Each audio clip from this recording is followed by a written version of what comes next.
देवी माँ की यह भक्त जो दिखने में बिल्कुल साधारण सी लगती थी, लेकिन वास्तव में यह कोई साधारण लड़की नहीं थी। माँ बाप के न होने की वजह से घर के लोग उससे बिल्कुल भी पसंद नहीं करते थे। आज इनके घर देवी माँ की पूजा रखी गई थी। जब पंडित जी गंगा जल मांगते हैं तो घर की एक महिला ने उसे गंगा जल लाने को कहा। जैसे ही यह लड़की गंगा जल लेकर आ रही थी कि तभी उसे एक बच्ची के रोने की आवाज सुनाई थी। इतना सुनते ही उसने अपना वास्तविक रूप धारण कर लिया और एक बाइक लेकर उस स्थान पर जा पहुंची जहां लड़की की मदद करने उसका दोस्त भी आया। लड़की कभी दुर्गा बनकर किसी का संहार करती तो कभी अपने बिल्कुल साधारण अंदाज में उन्हें सबक सिखाती। दोनों ने कुछ ही मिनट में सभी गुंडों को परास्त कर दिया और लड़की ने भी एक लंबी छलांग लगाते हुए छोटी बच्ची को बचा लिया। लड़की उसे एक सुरक्षित स्थान पर छोड़कर वहां से चली गई। माँ अपनी बेटी को सुरक्षित पाकर काफी खुश थी और उनके पूछने पर बच्ची ने लड़की की तरफ इशारा करते हुए उसे दिखाती है। माँ उधर देखती तब तक लड़की वहां से जा चुकी थी, जो अब फिर से एक साधारण लड़की की तरह गंगा जल लेकर पूजा स्थान पर पहुंच गई। अपने जन्मदिन पर यह लड़की शिवजी को प्रसाद चढ़ाकर उनसे आशीर्वाद ले रही थी कि तभी अचानक एक सांप शिवलिंग के पास आ गया। जैसे ही लड़की ने उस सांप को देखा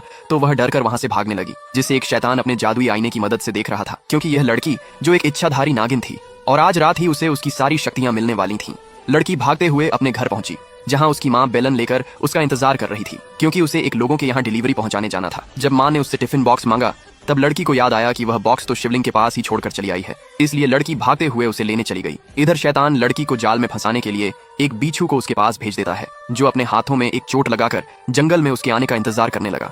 जैसे ही लड़की वहां पहुंची तो उसे देख शैतान ने एक चीख लगाकर लड़की को अपने पास बुला लिया। जैसे ही लड़की ने उसे छुआ तभी शैतान अपने असली रूप में आ गया और लड़की को मारने की कोशिश करने लगा, लेकिन शिवजी की कृपा से उसकी शक्तियां लौट आईं और वह एक इच्छाधारी नागिन में बदल गई, जिसने कुछ ही मिनटों में उस बिच्छू को मार गिराया और खुद पूरी रात वहीं बेहोश पड़ी रही। कंचे खेल रहा ये लड़का अपनी सभी गोलियां दोस्तों से हार गया, जिसे दूर बैठकर एक लड़की देख रही थी। अब लड़के के पास सिर्फ आखिरी गोली बची थी। ये देख उसकी दोस्त खेलने के लिए वहां आई, जिसका निशाना काफी कमाल का था। उसने एक एक करके सभी लड़कों को हरा दिया, जिससे अब लड़के के पास अब बहुत सारी गोलियां हो चुकी थीं। दोनों ने उन गोलियों को बेचकर उन पैसों से काफी एंजॉय किया। लड़की हमेशा उसी के साथ रहती और मस्ती किया करती थी। एक दिन लड़का अपने माता पिता के साथ गांव को छोड़कर दूर जाने लगा, जहां उसने आखिरी बार अपनी दोस्त से मिलकर उसे 3 कंचे दिए। लड़की भी अपने दोस्त से बिछड़ने के बाद काफी मायूस रहने लगी। धीरे धीरे समय बिता और वह बड़ी हो गई। आज जब वह एक जगह नाटक देख रही थी तभी वहां एक लड़का वही डायलॉग बोलता है जो बचपन में उसका दोस्त बोला करता था। ये सुन लड़की तुरंत समझ गई कि यही उसका दोस्त है, इसलिए लड़की उसके बचपन के नाम से उसे बुलाती है, जिसे सुनकर सारी पब्लिक हंसने लगी